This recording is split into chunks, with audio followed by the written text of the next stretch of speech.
Bienvenido a la hora liberal. Esta semana con un tremendo invitado, amigo de la casa y liberal de Tomo y Lomo, Felipe Kast. Muchas gracias por la invitación, amigo. Ex ministro. Y sobre todo yo creo un gran servidor público. Durante no sé cuánto ya, 20 años involucrado. Desde la universidad en realidad tú partiste siempre con una vocación más social que finalmente decantó en una vocación pública y política. Y agreguemos que jugaba un rol muy protagónico en materia de seguridad y delincuencia. Vamos a hablar de eso, bueno, ese es el tema principal. Sí.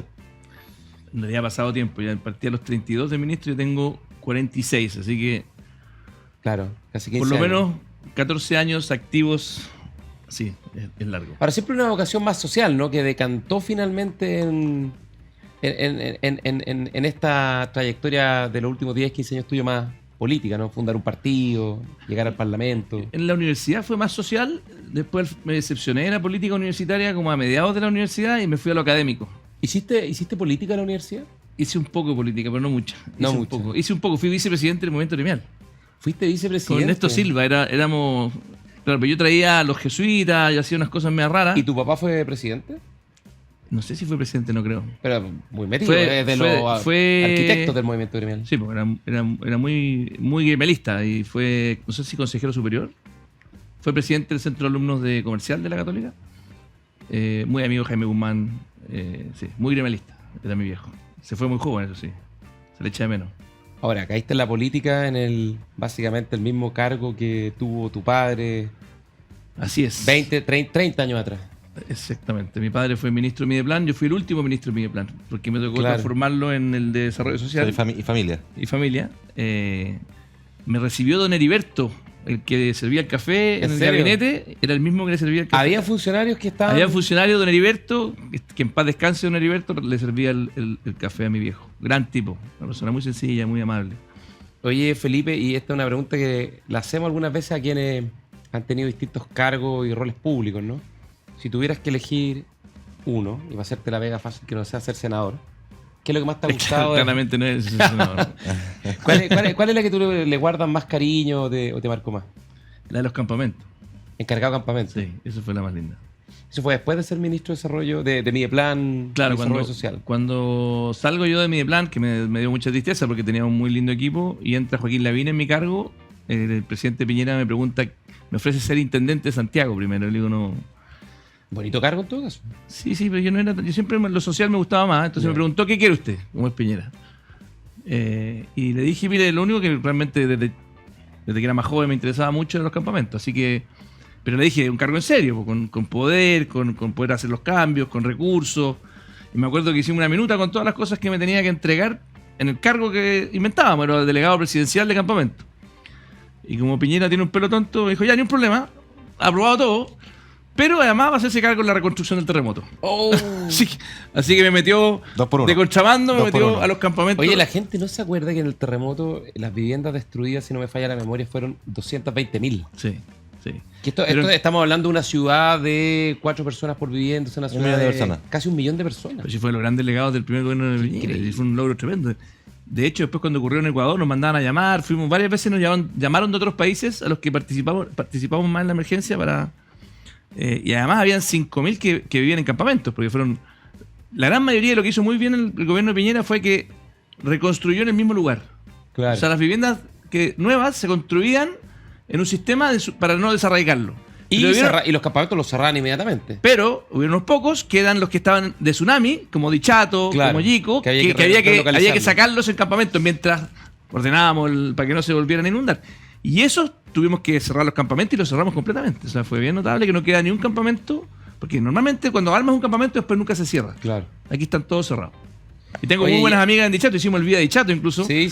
Para que llegara la pega a Dichato, porque no había pega. A mí las señoras me decían, pero si ya la casa está bien, pero mi marido lo tengo en la casa y estoy hasta acá porque no tiene pega. Y el turismo era muy importante en esa costa, y por eso el Festival de Dichato permitía que en este terreno que era como Vietnam, llegara el turismo de vuelta. Le hicieron todas esas obras de mitigación con barreras naturales. Así es. Para no desarraigar a las personas, en vez de ponerle un muro, qué sé yo, llevársela a la punta del cerro, estos parques Así es. que contenían Ahí el... cumplió un rol muy importante el Ministerio de Vivienda, Andrés Jacobelli, Pablo Alar, Ibelich, un lote bien potente que hizo harto de diseño urbano en torno Y fue a la súper reconstrucción. premiado. Fue un Fue gran súper premiado, trabajo. sí. Constitución, por ejemplo, que yo lo conozco mucho porque pasé buena parte de mi vida ahí. En Constitución, el borde costero realmente quedó mejor. Sí. Fue un avance en términos de infraestructura, en términos Total. urbanísticos muy notable.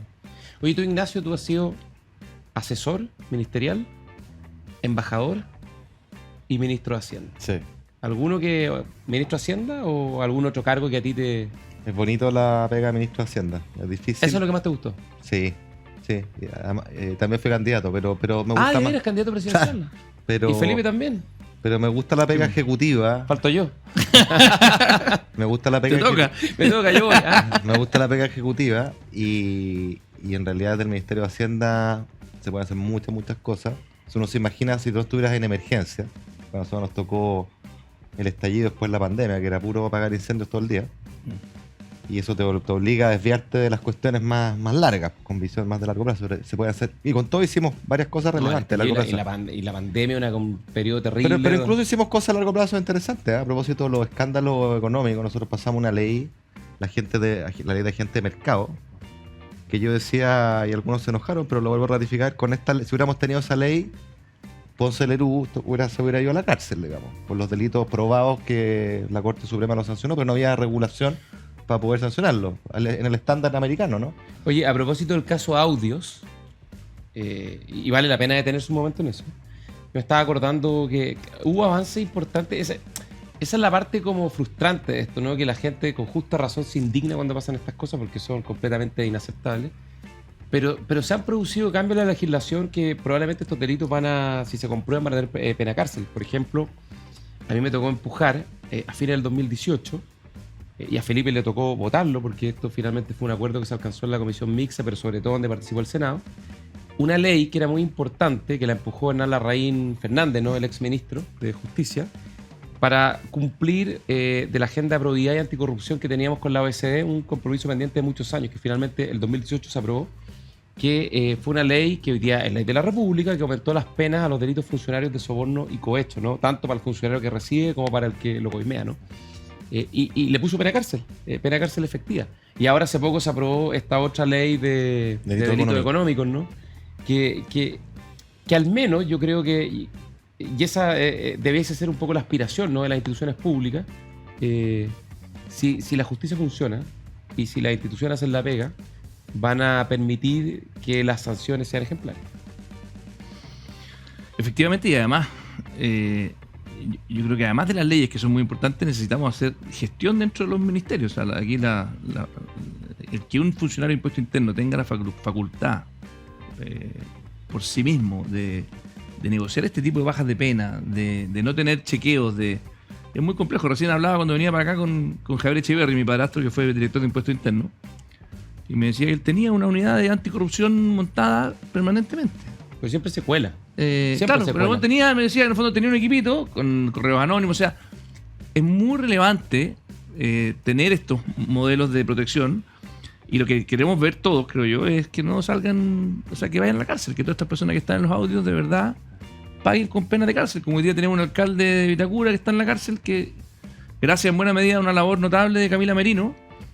Acuerdo cuando nosotros impulsamos el límite de la reelección de los alcaldes, a ti te tocó muy duro, porque era el ministro del Interior, y nosotros los de Bópoli votamos a favor del límite de la reelección, porque los alcaldes, para quienes nos escuchan, entiendan, si se reeligen, se protegen.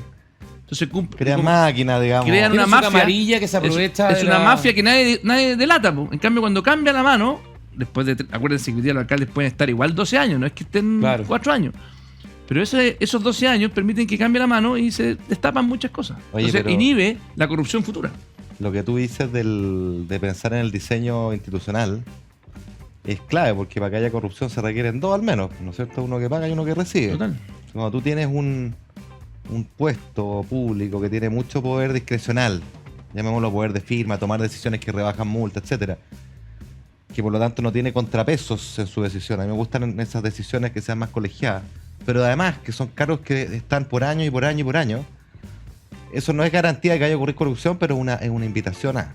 Totalmente. ¿No? Entonces eso hay que pensarlo súper bien y Y yo me quedo con lo que dice Gonzalo. A veces queda la sensación de que aquí nada se ha hecho y ha habido avances importantes que es bueno explicar. O sea, en materia de colusión, por ejemplo, tú participaste en la aprobación de esa ley en el gobierno de la presidenta Bachelet, pena de cárcel. Hoy día hay cárcel. Sí. Y es súper importante, porque yo creo que los delitos, particularmente los de cuello y corbata, tienen una dimensión de sanción social que es tanto o más importante que la monetaria, y no hay mayor sanción social que te metan preso. Los gringos en eso no se pierden, independiente de la clase social, de la raza, de la universidad donde venga. Delitos que dañan la fe pública, la confianza en materia económica, para adentro. Y yo creo que ese es el camino. No, la multa puede doler, pero la cárcel es lo que realmente inhibe, esa es la verdad. Totalmente. Y además que yo creo que también tiene que ver con un tema de percepción de, valga la redundancia, de justicia del sistema de justicia.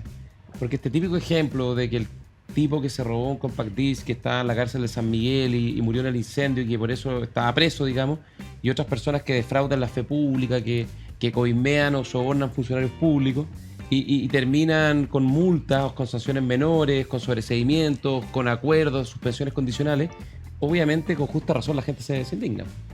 Pues al final tenéis que pensar que mucha gente incluso tiene la sensación, porque muchos de estos casos a veces no llegan a buen puerto de justicia, que claro, el que tiene mejores abogados finalmente es capaz de navegar en el sistema y no irse preso. Por eso creo que casos como este tienen que ser muy ejemplares.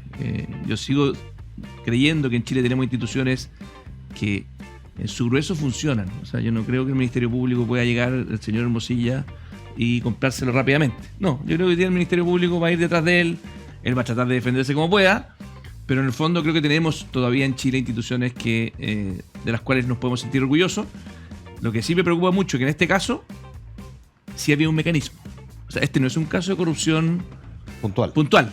O sea, aquí hay una trama, aquí había un mecanismo con muchos involucrados, y yo lo que espero, y se lo dije a saber al fiscal Valencia esta semana en el Congreso, le dije, porque así como le pido que se pongan las pilas con los secuestros, que tuvimos 2 sesiones en la Comisión de Seguridad por los secuestros, que es un fenómeno completamente vamos a hablar nuevo de eso en Chile. después de la pausa. También en este caso le dije, es clave para que la democracia tenga legitimidad, que estos casos terminen con cárcel efectiva. Oye, y lo otro que es súper importante es tratar de sacar estos casos de la contaminación de la discusión política, que aquí Totalmente. cada uno ve su oportunidad, lo quiere llevar para su molino, que esto es de izquierda a derecha, y eso es el drama que tenemos en muchos temas, porque además nos hace olvidar quizás un caso mucho más gravoso, digamos, que el de los convenios, que hemos visto al Contralor que dijo esto era una práctica a nivel nacional, ya no solo en Antofagasta, y eso es gravísimo. Y yo espero que con el mismo celo que estamos diciendo aquí con toda claridad, que los involucrados en este caso, los audios, a medida que se encuentren las pruebas, esos sinvergüenzas se hayan presos. Yo creo que es fundamental que se ocurra. Lo mismo ocurre en el caso de convenios. Todos esos sinvergüenzas conectados políticamente, que le robaron la plata descaradamente a la gente de poder, tienen que terminar presos, porque si no, la moral tributaria, la moral de respecto al cumplimiento de las obligaciones de la ciudadanía se resiente. Cuando uno ve que casos escandalosos, digamos, nada pasa, Totalmente. tú dices, yo en realidad me sumo al club de los que van, de los que no cumplen sus obligaciones. Total, si estos gallos lo hacen, ¿por qué lo tengo que hacer yo? No, además una cosa, cuando tú empiezas a decir, sabes que más la corrupción es de izquierda, o después dice la corrupción es de derecha, no, la corrupción es corrupción. Y se puede colar por todos lados, porque el ser humano es frágil, es débil, y la ética lamentablemente no es la regla general, digamos. Y uno tiene que tener diseños institucionales que impidan estas situaciones o que las sancionen muy fuertemente cuando ocurran. Pero cuando empezamos como a cierto punto establecer que la moral le corresponde a un sector u a otro sector, dependiendo del caso que ocurra, creo que estamos en el peor de los mundos. Porque en el fondo caemos un poco en lo mismo que se le criticó a Giorgio Jackson en su momento cuando dijo, bueno, aquí tenemos una moral distinta. No tiene una moral distinta. Y incluso en este caso parece bastante peor. Pero este es un problema transversal que puede afectar a toda la sociedad y que si no se le detiene a tiempo y se transforma en un cáncer metastasiado, finalmente los países pueden terminar siendo democracias fallidas. Y ese es el riesgo que hay con la corrupción. Claro, tenés eso y tienes el hecho que yo creo que indigna mucho a la ciudadanía, porque la gente cumple con sus obligaciones con harto esfuerzo. Y acá habrá que recordar que en Chile todo el mundo paga impuestos. Es cierto, hay unos pocos que pagamos impuestos a la renta, pero todos pagan IVA. Incluso la persona con menor ingreso, más pobre, Chile paga todo su ingreso esencialmente en IVA, que se va en consumo, ¿no? Entonces cada uno tiene un deber moral de cuidar la plata, po. O sea, no es como esta plata es mía, del Estado, porque no es del Estado, es de las personas. y hago lo que quiero. Acá hay un celo por cuidarle, que hemos hecho esfuerzos grandes. A mí como ministro, lo hablamos con Gonzalo en su minuto, teníamos una agenda bien importante, el presupuesto base cero, en qué se gastó mi plata, apretar los programas. Yo me acuerdo de haberme devuelto a mi oficina tarde, porque me acordaba que se me había quedado prendido el aire acondicionado, para pagarlo, ¿cachai? Entonces uno ve después estos sinvergüenza, digamos, que francamente dilapidan los recursos de todos los chilenos, impidiendo que esa plata esté para educación, impidiendo que esa plata esté para vivienda. Y a uno realmente, si a uno le da rabia, uno puede entender la rabia de los ciudadanos. Oye, Realmente. Felipe, y una pregunta, tú desde el Senado y en este rol más institucional, ¿no? Y además en eso el Senado es muy importante. ¿Cómo has visto tú la respuesta de las instituciones del Estado y también del sector privado, ¿no? CPC, SOFOFA, respecto a este caso? ¿Ha sido una respuesta enérgica? ¿Más o menos enérgica? No, yo creo que este caso está recién comenzando y más allá de las condenas que han sido múltiples de todos, que son positivas, yo creo que aquí lo que están todos esperando y estamos todos esperando son hechos, o sea, hechos concretos por parte del nivel de investigación, de que ojalá la justicia funcione y funcione rápido. Yo lo que sí creo que Marcel se equivocó cuando en el fondo casi que ayer salió diciendo la culpa de esta cuestión es porque en el Congreso no hemos tramitado algunos proyectos de ley. Entonces, es sacar la ventaja. tú le decís, compadre, ¿sabes qué? Ventaja corta. Señor Marcel, si los corruptos los tiene usted en su ministerio, no trate de buscar excusas de por qué le pasó eso en su servicio de impuestos internos con una comisión de seguridad donde hemos sacado 5 veces más proyectos de ley que el año pasado cuando la dirigía Insulza, donde además nos ponen un veto, que más encima son divertidos estos cabros, compadre. Siempre dijeron que el veto presidencial era el último enclave de la constitución pinochetista que tenía Chile, y llegan y cuando pierden con los votos en el Congreso lo ocupan. Es parte de las normas, pero ellos lo criticaron toda su vida, partiendo por Boric.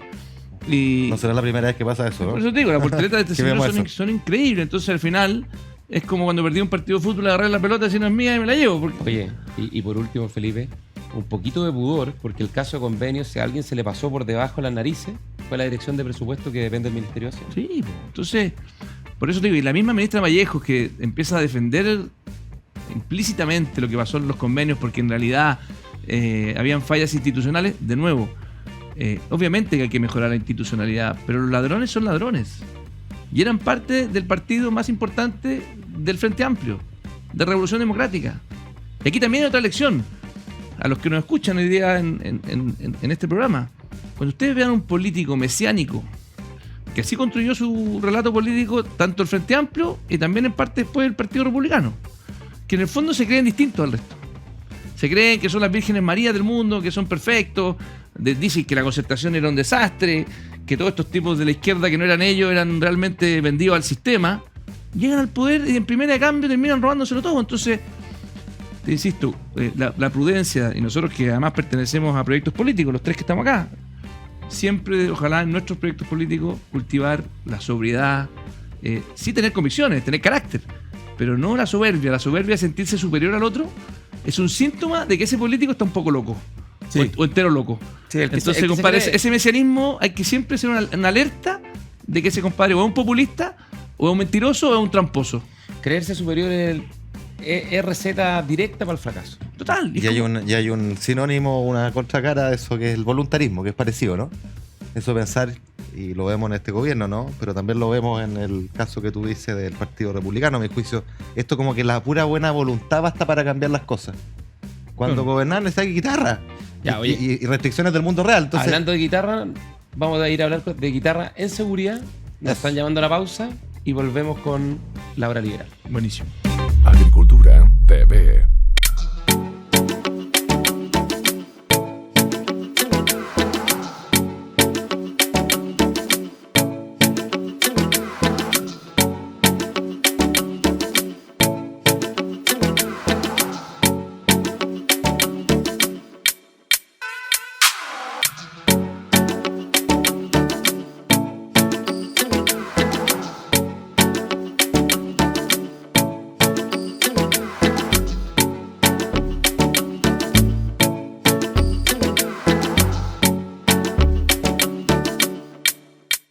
Ya, estamos de regreso en la hora liberal con Ignacio Briones, Felipe Kast, senador, presidente de la Comisión de Seguridad del Senado. Oye, Felipe, un tema que en lo último, bueno, ya hace varios meses, ¿no?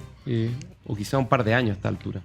pero en particular en la última semana está causando ya una preocupación muy, muy profunda por los hechos y la gravedad de los hechos que se están conociendo, ¿no? Secuestros, sicariato, enfrentamientos con armas de fuego en plena vía pública, ¿no? Esto que le lanzaron una granada a una funcionaria policial, una cuestión impactante, o sea, muy, muy, muy violenta y de cosas que en Chile no estábamos habituados. Bueno, empieza a instalarse ya definitivamente la sensación de que no hay un problema de seguridad, sino que hay una crisis profunda, hay una crisis estructural y esta cuestión nos puede terminar costando demasiado caro. ¿Cuál es tu visión, tú que estás encima, que estás en el debate legislativo y que además has cumplido un rol muy relevante, ¿no? Porque has sido la contraparte del gobierno en la discusión por la agenda de seguridad pública, que el gobierno ahora como que la ha empezado a tomar un poco a trastabillones, pero que se nota una cierta falta de convicción a la vez. Entonces te quería preguntar tu opinión, porque tú has estado ahí, has estado sentado. Presidente de la Comisión de Seguridad. Presidente de la Comisión y además que has tenido intercambios intensos con la actual ministra del Interior y Seguridad Pública. Después voy a entrar en la parte más política con ella, que yo creo que ella siempre anda con freno de mano en la agenda de seguridad, en vez de estar feliz con la agenda de seguridad. O sea, yo si fuese el gobierno me subiría a esta agenda con todo. Y la usurpación es un caso, pero no fue el único. Me pasó lo mismo con la ley Naim Retamal, que decían que era la ley del gatillo fácil, y después terminaron subiéndose, por suerte, pero claramente en su minuto le dio una pataleta a la ministra Toá y se paró de la mesa, cosa que nunca había visto yo en democracia, que una ministra de Interior, porque pierde una votación en la Comisión de Seguridad, se para amurrada y se escapa. Ustedes fueron bastante gentleman, porque yo creo Claro, que si yo de ministro de Interior hubiera hecho eso, al día siguiente la acusación constitucional de todas maneras, por no cumplir tu deber obvio democrático, que perdiste una votación, no te paráis de la mesa. Claro. Después, bueno, Elizalde me trató de bruto por empujar la ley de usurpaciones, después me pidió disculpas, hay que reconocerlo. Y después lo del veto fue súper duro, porque lo del veto de usurpaciones, que para mí es probablemente el mayor legado que le voy a dejar a la Araucanía como senador. Estoy seguro que eso Explícate un poco esa vuelta, porque estamos por el final, que el veto, quizás la gente para que sí, recuerde la historia. Aprobamos la ley de usurpaciones con una amplia mayoría, que en Chile más encima este proyecto de ley lo hice con las víctimas de la Araucanía del terrorismo, pero después nos dimos cuenta que en el norte pasaba lo mismo, o peor. Nos dimos cuenta que en Valparaíso habían matado con un sicario a Alejandro Correa. Un caso terrible. Y que además, después de que lo mataron, su familia no pudo recuperar el terreno. Claro. Eso es lo más dramático, 2 años después. Y la ley y hubo un fallo de alguna corte que dijo, como que le dijo a la familia que tenía que tomar medidas para hacer dijo esa que el regulación. Estado además tenía que hacerse cargo. No, es una cosa bizarra. La justicia, bueno, ya lo hemos visto en ISAP, pero la justicia de repente se mete a legislar y eso es síntoma de un populismo brutal. Hay algunos jueces que no entienden su rol. Claro. Pero ese es otro problema. El punto es que aquí lo aprobamos, estábamos felices. Penas de cárcel para las usurpaciones, graduadas, las usurpaciones violentas con más cárcel, las menos violentas con menos cárcel. Y el gobierno va y hace un veto que en el fondo nos quería sacar varias cosas. La legítima defensa, que está bien, yo pensé que le iban a sacar, y eso le dijimos al gobierno, sáquenla, la legítima defensa privilegiada, no hay problema, sáquenla. Pero nos bajaron de penas de cárcel a multa en el caso de las usurpaciones que ellos llamaron pacíficas. Bueno, cuento corto. Finalmente ellos pasaron máquina en eso, a pesar de que perdieron en el Congreso. Ingresamos un nuevo proyecto de ley. Para serles honestos, la ley de usurpaciones, a pesar del veto, es muy buena. O sea, 80% de lo que queríamos lo logramos. Y faltó el 20%, que lo vamos a sacar con la otra. Pero en política también no hay que ser, en el fondo, no hay que transformar, me lo decía Quintana, no hay que transformar un triunfo en una derrota. Quintana me decía, Felipe, lo que hay logrado con la Araucanía en estos últimos años, ni te lo soñaste. Así que, y obviamente la suerte nos pilló trabajando, teníamos los proyectos ingresados y la ola hizo que incluso gente de izquierda empezara a votar a favor de nuestras propuestas. Ahora, ¿cuál es mi diagnóstico de la seguridad en Chile? Yo de verdad, Ignacio y Gonzalo, les digo que lo más grave es el narco. O sea, lejos lo más grave es el narco. Les voy a poner un par de ejemplos. En el sur hace poco, 2 chicos de 13 años se agarraron a balazos y uno asesinó al otro. No solo eso, de bandas que se peleaban. El chico que no murió en el hospital con protección policial porque la banda contraria lo quiere ir a matar. Como en las películas, digamos. No, brutal. Yo vengo llegando a una cumbre de Kiri, yo trabajo en una fundación que trabajamos con los niños para prevenir que los narcos nos roben a los niños, que es Kiri, si los invito a que la busquen, fundacionkiri.cl, como lo hacemos con el deporte, con la música, con Kiri la... con K. Kiri con K, sí. Kiri con K. Y en esa cumbre, que fue la semana pasada, nos juntamos una vez al año todo el mundo de infancia, no solamente de Kiri, sino que todas las fundaciones, y me decía una profesora de colegio público, Felipe, en la pandemia tuvimos el drama de que los niños dejaron ir al colegio Y los narcos aprovecharon que cuando los niños estaban fuera del colegio, contaminarlos. Ahora volvieron al colegio y los niños volvieron completamente contaminados por los narcos. Claro. El nivel de violencia. Súmale a eso los secuestros. Tuvimos esta semana al fiscal de Colombia. Por suerte, el fiscal Valencia invitó al fiscal de Colombia para... ¿Qué hacemos con los secuestros? Antiguamente habían secuestros, pero eran secuestros más pasionales, eran secuestros... Político hubo algún tiempo. Sí, pero en Chile sobre todo habían secuestros, te estoy diciendo en los últimos 10 años, secuestros más pasionales o incluso entre bandas. O sea, se secuestraban porque antes era la mexicana, ahora te secuestro. Ya. Pero ahora ya llegó el negocio de secuestro, que fue lo que pasó en Rancagua. Lo que pasó en Rancagua ya es que... el crimen organizado es como una empresa.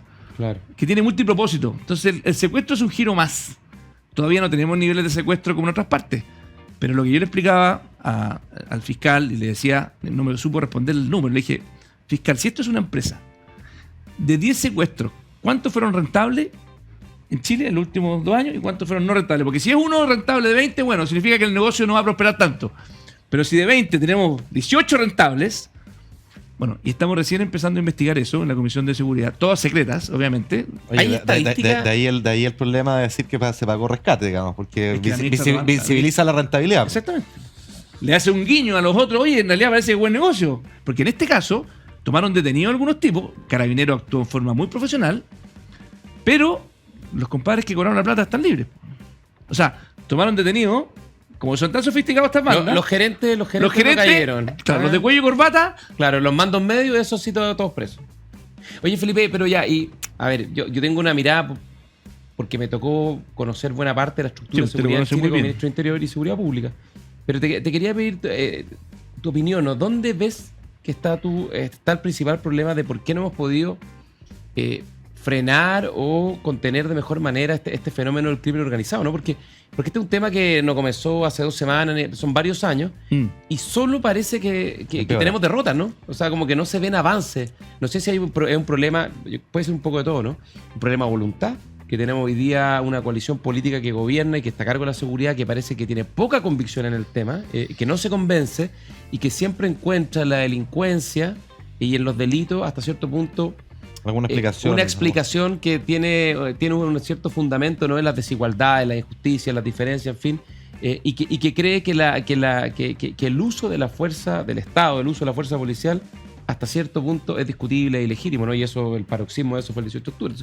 Eso, no sé si eso explica en parte el problema, o bien también un problema un problema de funcionamiento del Estado, ¿no? Que en materia de seguridad tenemos múltiples agencias, están las policías, está el Ministerio del Interior, está la Fiscalía, está el Poder Judicial, está Gendarmería, no se coordinan. Y de capacidad dentro Mira, de yo ella. creo que yo tengo 3 claves a tu pregunta. Bueno, primero está el tema de que el gobierno anda efectivamente con freno a mano. La ley de usurpaciones, solo para que tengan una idea, hoy día, con el veto del gobierno, si usted usurpa un terreno, puede que le den una multa. Si usted se roba un celular, tiene pena de cárcel.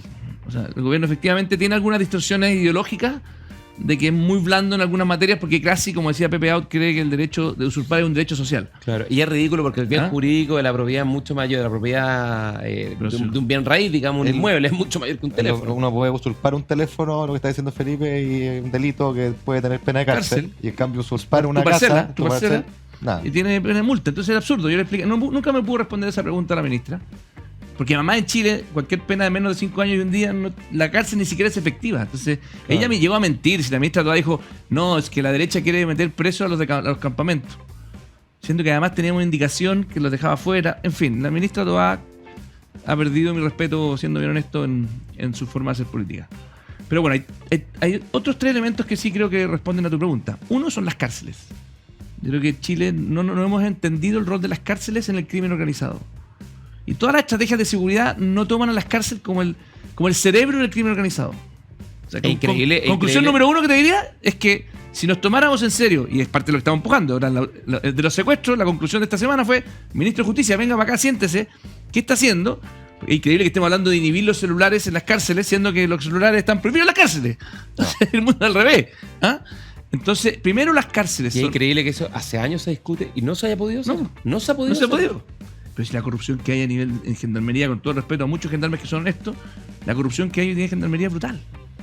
Y no es extraño, porque ese es el eslabón, es el mano pobre de las policías. ¿Hay denuncias de corrupción en Sí, Gendarmería? tremendo. Pero además, es el mano pobre de las policías y tenía a los más ricos conviviendo con ellos. Ahora, Entonces, nosotros que somos economistas, si tenía al más rico que puede corromper y tenía al eslabón más pobre, Nunca justificándolo, pero es uno de los trabajos más terribles que hay. Porque es muy mal pagado, muy poco reconocido profesionalmente, socialmente. Cuidáis a los más patos malos de la sociedad y que además muchos tienen recursos gigantescos Pero, porque Gonzalo, mueven bandas criminales. son 3 elementos. Uno, las cárceles que la hemos tenido, no hemos entendido que son un elemento estratégico para combatir el crimen organizado. Absolutamente. El segundo, que para mí es fundamental, es la inteligencia. La agencia de inteligencia, creo que es muy débil la que tenemos en Chile. Debería ser mucho más potente, poderosa, anticiparse a los fenómenos. Hoy día, la verdad, no tenemos inteligencia. Bueno, inteligencia. Esa es la verdad. Bueno, Eso hay que pero decir. ese es el segundo elemento. Y el tercero, en el tema migratorio, creo que hemos cometido un error, que es el siguiente. Si yo pudiera volver para atrás, qué es lo que habría hecho en nuestro gobierno y lo que debiera hacer rápido este gobierno que no lo ha hecho, yo habría empadronado a todos los inmigrantes del día 1, y el que no se llega a empadronar, que es el delincuente nunca se va a querer empadronar. Lo me decía el fiscal Valencia esta semana, enfrento a fantasmas. Y decía, ¿cómo fantasmas, fiscal? Sí, fantasmas. Yo tengo gente que tomamos detenida y no sabemos quiénes son. No tenemos huellas dactilares y no confiesan quiénes son. O sea, tengo un señor al frente que no sé quién es y no tengo que preguntarle.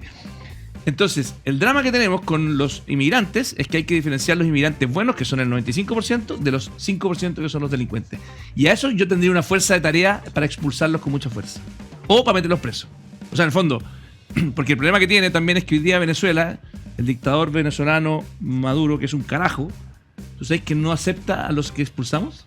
Claro. O sea, hoy día Monsalve me explicaba, el subsecretario, que tiene un problema práctico. Me decía, Claro. Felipe, si yo los quiero expulsar, pero no tengo a dónde. No me dejan aterrizar el avión. No me dejan aterrizar el avión.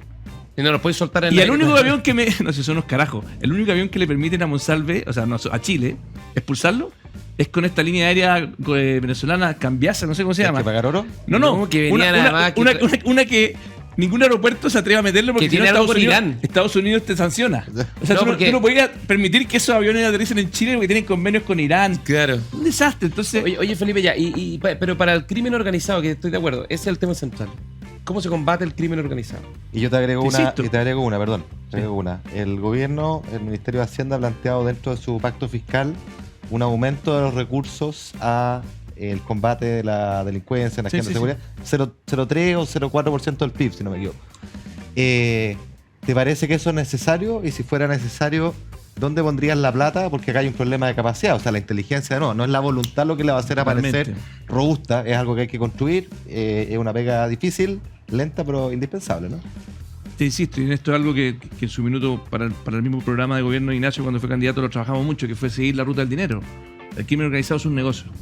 Y hay que entenderlo como un negocio. Por eso cuando le preguntaban al fiscal Valencia, en el fondo, cuál era la tasa de éxito de los secuestros, era porque uno tiene que pensar esto como una empresa. Claro. Entonces yo vuelvo a los 3 puntos para el crimen organizado. Uno, básicamente, el tema de las cárceles. Hoy día la empresa se dirige desde las cárceles. Hay que segmentar, O sea, hay que separar. Ahí hay que- está, tú le pegáis un Sí. pencazo muy duro al crimen Sí. organizado si te metís en las cárceles en serio. Segundo, el tema del crimen organizado está dirigido hoy día mayoritariamente por extranjeros, inmigrantes irregulares. Entonces, tener una política de persecución a esos extranjeros, diferenciándolos de los otros, porque si no, además no va a ser efectiva. No, un Si tú plazo- llegas a decir, se tienen que ir todos rápido, un imposible, plazo de son 300.000. empadronamiento y el que no se empadrona después de eso, fuera. Y eso debería terminar ahora el 31 de diciembre. Claro. Aprovecho a avisar a los inmigrantes que no son empadronados, que si no se empadronan hasta el 31 de diciembre, ¿Hay ¿Es un una, periodo política especial ahora? aprobada? ¿Es una política sí, aprobada? están hoy día empadronando y el gobierno lo que no ha hecho, desgraciadamente, no ha... Pero cero publicidad, ¿no? Cero. Cero. Pero o sea, no se- se va a empadronar nadie, la gente no sabe. No, ya llevan 130.000 y ellos esperan que sean 135.000.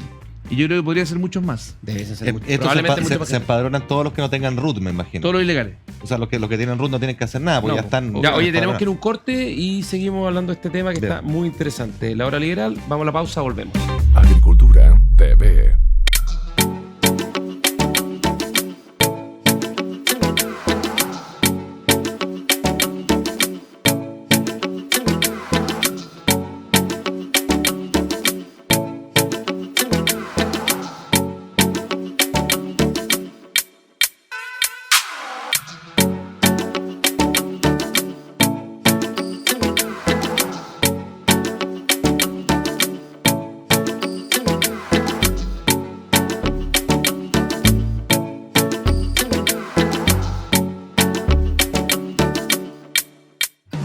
Estamos de regreso en la hora liberal con Ignacio Briones, Felipe Cast, senador, exministro y presidente de la Comisión de Seguridad del Senado. Oye, antes que tú preguntes, yo quiero aportar un dato. Al seco economista hay que ponerlo, déjame. Nosotros en Horizontal... Oye, que hay dos economistas y un ingeniero. Centro de estudio que presido su directorio. Hicimos un estudio donde evaluamos el costo económico de estos niveles de delincuencia que estamos teniendo en Chile. Y la verdad es que el número es bien grande. Nos da que nos cuesta casi un punto del PIB al año. Y la intuición es obvia. O sea, cuando una familia no puede salir, es un daño en su bienestar, cuando se siente inseguro, en la salud mental. Pero también afecta al emprendimiento, porque hay negocios que no se realizan. Hay comercios que no se crean, porque la gente dice, no, aquí me expongo a que me roben. Hay turnos que no se hacen en los puertos, por ejemplo, los camioneros ya en los turnos nocturnos no los hacen, porque saben que los van a cogotear. Gasto en seguridad, que al final es un gasto, no aporta nada, digamos, es para prevenir un daño. Entonces, esto tiene un costo grande y nos está costando parte del crecimiento de Chile. Algo que tal vez también es bueno decirle a la gente que nos escucha, que acabamos de aprobar una ley que pasó colada, nadie la conoce, pero es fundamental, que es la ley de seguridad privada. Solo un dato, en Chile hay 60.000 carabineros y hay 300.000 guardias de seguridad privada, Sí, claro. que no tenían norma.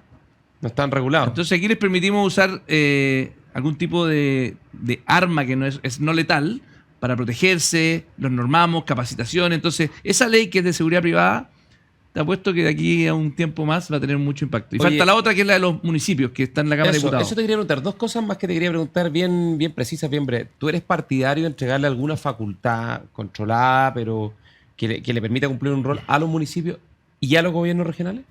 ¿En materia de seguridad? A los municipios sí, a los gobiernos regionales no. ¿No? No. Yo soy partidario de que los gobiernos regionales financien a través de los municipios. No me gusta un gobierno regional con funcionarios propios. En cambio, sí me gusta que el gobierno regional pueda tener un rol más normativo y un rol más de financiar actividades, o sea, que tenga competencias, pero no me gustaría un gobierno regional compitiendo con los guardias municipales. No con policía, pero yo, por ejemplo, siempre he pensado que debiesen tener al menos la facultad de solicitar el auxilio de la fuerza pública, por ejemplo, ante situaciones específicas, orden público. Y será la policía, el Ministerio del Interior el que va a responder. Perfecto. Digamos. De todas maneras. Pero que por lo menos tengan un cierto rol, porque si no, yo creo que no se hacen responsables. Totalmente. Y solo amplifican, digamos, el problema y no contribuyen a la solución. Totalmente. Pero yo sí creo que las policías tienen que estar en un lugar y los municipios sí creo que los guardias municipales tener un poco más de atribuciones. Oye, y la otra idea que hace tiempo está dando vuelta es la idea de crear una especie como de fiscalía supraterritorial. Que a mí me hace mucho sentido porque estos fenómenos, sobre todo como el crimen organizado, no son territoriales. El Ministerio Público se agrupa territorialmente, ¿no? Y por lo tanto el Tren de Aragua opera desde la frontera, pero tiene una base acá en la región metropolitana y también se expande hacia el sur porque, como dices tú, una empresa que tiene sucursales, ¿no? Y que abastece, claro. Además que hoy día es una multinacional. Además es una multinacional, literalmente. Y además que yo creo que hay otro fenómeno que pasa harto en la macrozona sur, ¿no? En la Araucanía, en la provincia de Arauco, con el terrorismo que hay en el conflicto, ¿no? En la macrozona sur, que tiene que ver con que cuando son el ente persecutor o que juzgan, ¿no? Los jueces, están muy localizados territorialmente, muchas veces estos organismos tienen capacidad de amenazar, infiltrar y corromper. Por lo tanto, llevarlo a un nivel para los casos más puntuales, específicos y complejos como el terrorismo o el crimen organizado a una fiscalía especial, ¿no? Y especializada en esos temas, yo creo que tiene harto sentido. Y de hecho están en una nueva propuesta de la Constitución que se vota ahora. Así que es una de las cosas buenas que tiene junto con la reforma del Estado. Ángel Valencia, el fiscal, comparte aquello. Hay mucha conciencia de que con este nivel de crimen organizado, de amenazas, de secuestros, de extorsiones, los fiscales tenemos que cuidarlos. Y los jueces también. Oye, el viejo concepto de los intocables, Elliot Ness. Sí, pues, fue un equipo especial lo mismo. Para desarticular, digamos, las mafias de Chicago y Al Capone. No, y de nuevo lo que hablábamos, conectándolo con lo que hablábamos al principio, de la exposición a ser capturado, ¿no? Decíamos que aquellos entes que concentran mucho poder y que además no rotan, son más capturables. Entonces hace sentido como alejar, poner una barrera sanitaria acá que impida o que disminuya el riesgo de... Pero sobre todo especializar. Sí. Si estos son delitos que son sofisticados, que hay que aprender a conocerlos. Entonces, cuando el fiscal le cae una causa, después le cae otra causa, después le cae otra causa, exactamente, y tiene que enfrentar el crimen organizado y el Tren de Aragua, no es simple, digamos. Oye, Felipe, acá de un dato que me quedó dando de vuelta. Es bien impresionante. Esto de 300.000 guardias privados versus 60.000 carabineros, dijiste. Sí. Yo los invito a pensar a quienes nos escuchan. 300.000 guardias, hagamos la cuenta rápida. Pongamos que ganen el sueldo mínimo, voy a tirarlo para abajo, en promedio, $500 aproximadamente. ¿Ah? Son $6.000 al año, por 300.000 son casi $2.000 millones en puro gasto en guardia. Comparémonos con un mundo donde no necesitáramos esos guardias. Obvio. Son $2.000 que podríamos gastar en cosas productivas. Totalmente. Eso no produce nada salvo protegerte, dada la incapacidad del Estado de hacerlo, ¿no? Y ojo, hay un caso que tenemos que estudiar, que estamos estudiando, que es muy complicado, que es el de Ecuador. Ecuador la velocidad con la cual el crimen organizado puede transformar una democracia en una democracia fallida son 6 años.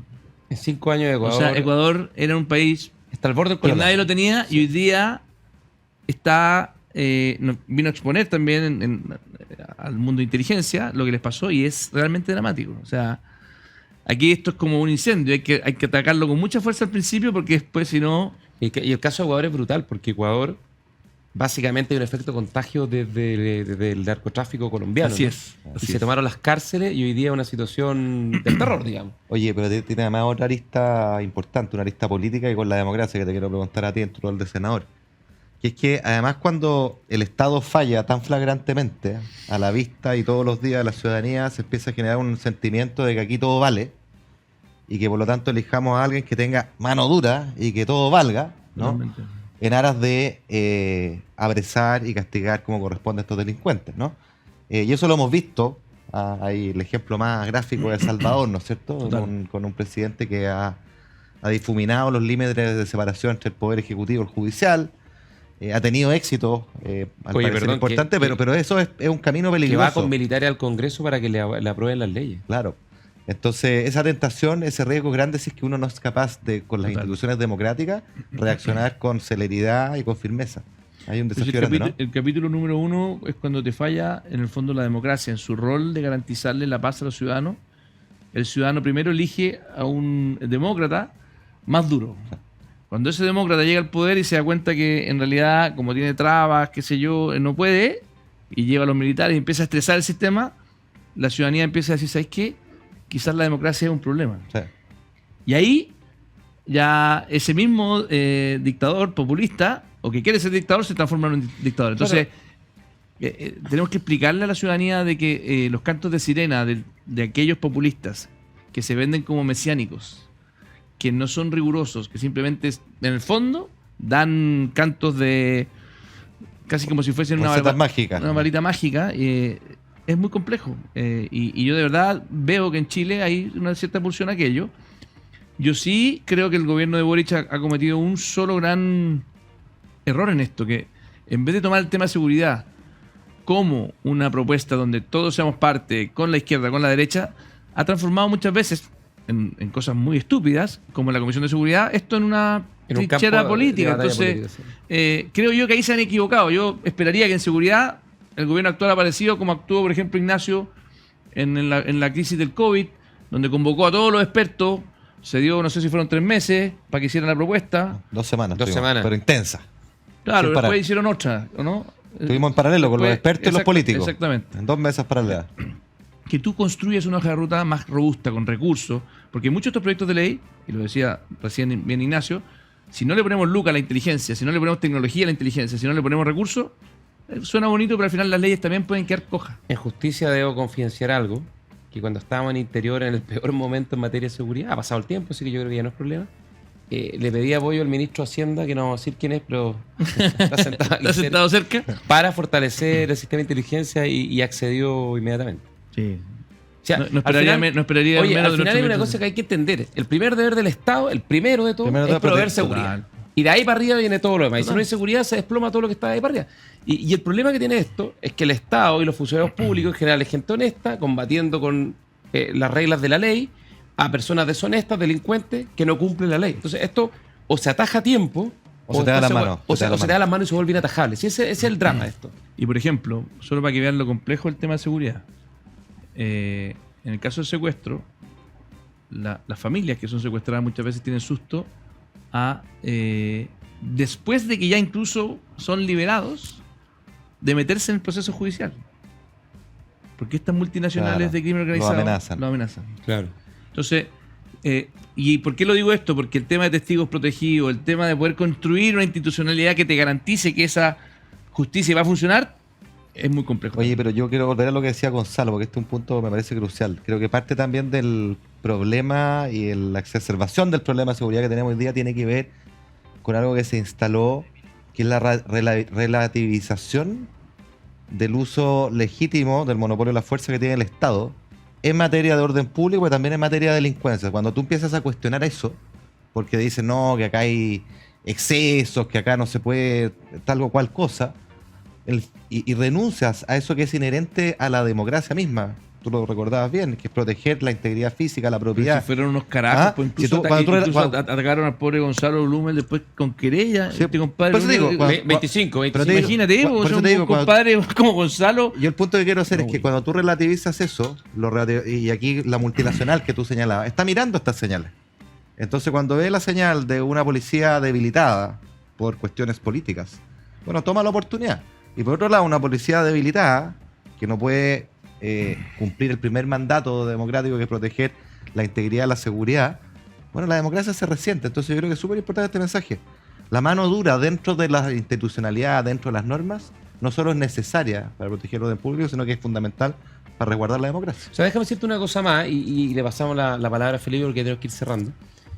Lo que pasó el 18 de octubre es muy grave porque en el fondo lo que se puso en duda es la legitimidad del Estado para contener la violencia. Exacto. Y la violencia siempre es reprochable, ya sea un saqueo o un incendio en Plaza Italia o bajo el crimen organizado y el narco. Y de hecho, si ustedes miran los números, los aumentos de los homicidios, la violencia y este como cambio de estatus de la crisis de seguridad, no es que partió el 18 de octubre, pero se deteriora muy fuertemente a contar del 18 de octubre, porque lo que se percibe por parte de quienes cometen delitos y estas mafias de la delincuencia es que el Estado es más débil. Claro. El 18 de Así es. octubre era más débil que el 17 de Claro. octubre y en consecuencia Aprovechar el espacio.